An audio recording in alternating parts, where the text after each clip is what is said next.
করেছিলাম, ঈশ্বরের কাছে শপথ করেছিলাম তার সমস্ত সুখ দুঃখ, তার সমস্ত কিছু অভাব অভিযোগ সব আমি মেটাবো, তাকে সমস্ত কিছুর থেকে রক্ষা করবো। কিন্তু বিশ্বাস করুন আমি রক্ষা করতে পারি। রাত্রি 12টার সময় যখন ওরা এসে আমার স্ত্রীকে বলতো পার্টি অফিসে যেতে হবে, আমার বাচ্চা ছেলেটা আমার মুখের দিকে তাকিয়ে জিজ্ঞেস করতো বাবা মা কোথায় যাচ্ছে। আমি উত্তর দিতে পারতাম। 3 দিন 4 দিন যতদিন ইচ্ছা হতো রেখে দিয়ে ভোগ করে আবার ফেরত পাঠিয়ে দিত। এরকম মাঝে মাঝেই চলত। একদিন ভাবলাম যে মনে সাহস সঞ্চয় করে বাঁচি মরি, যাই হয় যাই, থানায় যাই। ওমা, পুলিশ বলছে আমাদের কাছে এসে লাভ নেই, যারা নিয়ে গেছে তাদের কাছে যান, 4 দিনের জায়গায় 2 দিনে যদি ফেরত দিয়ে যান। এটা আমাদের বাংলার অবস্থা,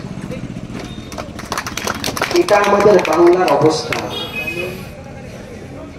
এটাই তো আমাদের মাটি, যেখানে আমরা মা দুর্গাকে পুজো করি, বলি আদেবী সর্বভূতেষু মাতৃরূপেণ সংস্থিতা। এই মাতৃরূপেণ সংস্থিতার ভূমিতে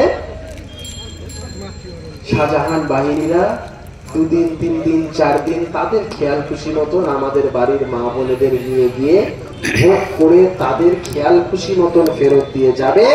আর বিধানসভার ফ্লোরে দাঁড়িয়ে সে মুখ্যমন্ত্রী এই রাজ্যের বলবেন শাহজাহান আমাদের দলের সম্পদ, ধিক্কার, আমরা বাঙালি হিসাবে নিজের উপর আমাদের ধিক্কার হওয়া উচিত।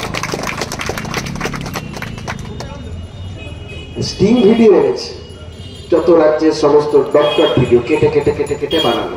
সন্দেশখালীতে না কিছু হয়, 1জন 2জন মহিলারা মিথ্যা বললে মানা যেত, শয়ে শয়ে হাজারে হাজারে মহিলারা রাস্তার সামনে দাঁড়িয়ে চিৎকার করে বলছেন আমরা দর্শিত, আমাদের সম্ভ্রম লুণ্ঠিত।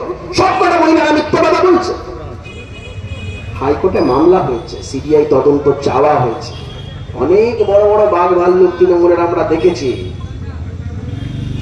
বীরভূমের বাঘ ছিল না, মঞ্চে দাঁড়িয়ে বলতো পুলিশকে বোম মারুন, চড়াম চড়াম নকুল দানা, কত বড় বড় ডায়লগ।